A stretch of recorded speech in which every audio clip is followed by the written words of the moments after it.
be honest with me, Rachel. Do you think that that was racially motivated, or more a case of somebody he thought was a young thug, black or white? It was racial. Let's be honest, racial.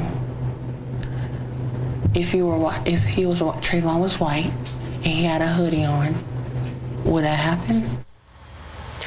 Rachel Jeantel, the key witness who was the last person to talk to Trayvon Martin before he died, speaking to Piers Morgan last night about the strong reactions to her testimony. Joining me now is Melissa Harris Perry, host of the Melissa Harris Perry Show, of course, on MSNBC, and Jonathan Capehart, editorial writer for the Washington Post. Melissa, this young woman has really become almost a touchstone of differing cultural reactions to the case, to the issues involved. I was really struck by her interview last night and the way different people, including that juror who was on CNN, spoke about this young woman. Yeah, you know, Rachel Jeantel, I think, ended up being less an actual human being who, as a young woman on the phone, I mean, a teenager really, on the phone with her dear friend, she becomes the last person to speak to her dear friend. Her friend is, in fact, shot and killed moments after, you know, minutes after they are on the phone together. And I think if we were really thinking of her as a person, thinking of her as a young person, we would see her as a person in great traumatic stress and would have a sense of empathy and attachment to her. But I think part of what the reactions to her reveal is how much issues of race and class and respectability and sort of normativity influence our ability to feel that way towards another person. So it's not just across the white-black divide, but also many sort of middle-class African Americans who felt that she somehow was misrepresenting or poorly representing African Americans and making it sort of harder to get a conviction. And I think in all those ways, again, it just is representative of how difficult those barriers are to seeing the humanity in one another.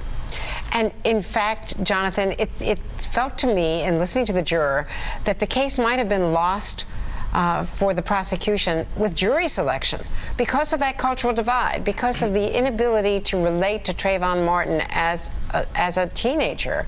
Yeah. And to speak, the juror kept speaking about George and how George was so well-intentioned and was a nice person and a good person. And yes, he went too far, but he showed poor judgment. But relating to him as a person rather than relating at all to the Trayvon Martin, who's dead.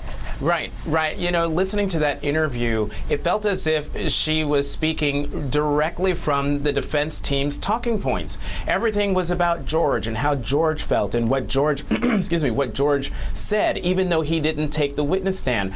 You know, what must George have been thinking at that time? Oh, maybe he went too far, and nothing about Trayvon Martin and anything that sort of spoke to her thinking of him not as someone in the wrong place at the wrong time, but as a teenager in a neighborhood that wasn't his own. He was staying at the apartment of his father's girlfriend on a Sunday night.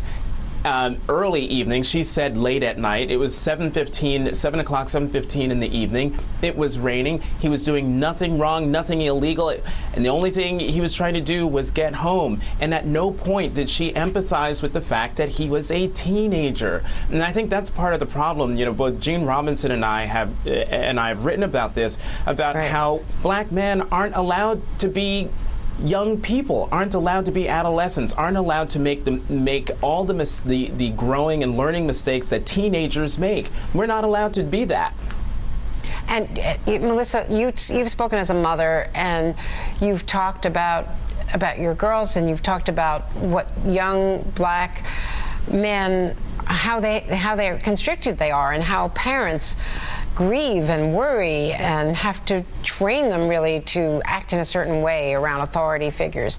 Well, Speak to me to that and how really sinister that is in the way we raise our children. Right. So here is the great challenge, I think, of parenting for all parents, and that is you want to both keep your kids safe and really encourage them to take risks. And you know, as you know, not only a parent, but a parent of an African American child whose political consciousness begins with the election of President Obama, right? We were living in Chicago when President Obama was running for Senate. And in fact, the very first words my daughter ever read as sight words was the word Obama, because it was on all these signs, right, in our neighborhood. So I suppose I expected certainly that there would be, in the course of her childhood, lots of need to have conversation about structural inequalities, about the realities of inequality that pre-existed, that were moving forward. You know, it's not as though I thought we were in a post-racial America, but I did think that there was a kind of psychological boost available to African-American children in the context of an Obama presidency, a sense that they were fully engaged as American citizens. And part of what the George Zimmerman verdict does is it chips away at that sense of, you know, go out, try anything, you can actually be anything. Just being able to say that to your kid, to have some belief that you can just encourage them to go and to take some risks and to be independent, suddenly you want to grab them back in, but you recognize that that too leads you to being this kind of hand-wringing, anxiety-provoking parent. So where, as a parent, do you begin to understand how to ask your kid to be an American citizen, to be an adult that takes risks, but also try to keep them from being killed just at 7 o'clock in the evening trying to walk home? And you know, I was struck also by your conversation this weekend on our air with Joanne Reed, who spoke about moving from a gated community in Florida, chosen by her family because it would be safe for their kids, and the freedom they've experienced, Jonathan, moving to New York City, being able to take the subway, not feeling that they are unusual in a completely multicultural city. Yeah, so I mean that's the beauty of New York, where, you know, everybody's there from every nation, and everyone's there for the same reason, to like reach for the American dream. And that's not to say that there aren't issues and problems in New York City, but you know, given who the mayor is now and the tenor and tone that he has set since, you know, being elected in 2000, I think, you know, I can understand why Joanne and her family feel much more free to be themselves, to be their full selves in New York City, as opposed to a gated community in Florida. Although stop and frisk complicates that, right? So, yeah, yes, that does complicate things greatly. Well, thanks for raising these issues. This is a continuing conversation, and we really appreciate all that you have been saying and writing. Melissa Harris Perry, thanks for being with us today, and Jonathan Capehart. And we'll be right back.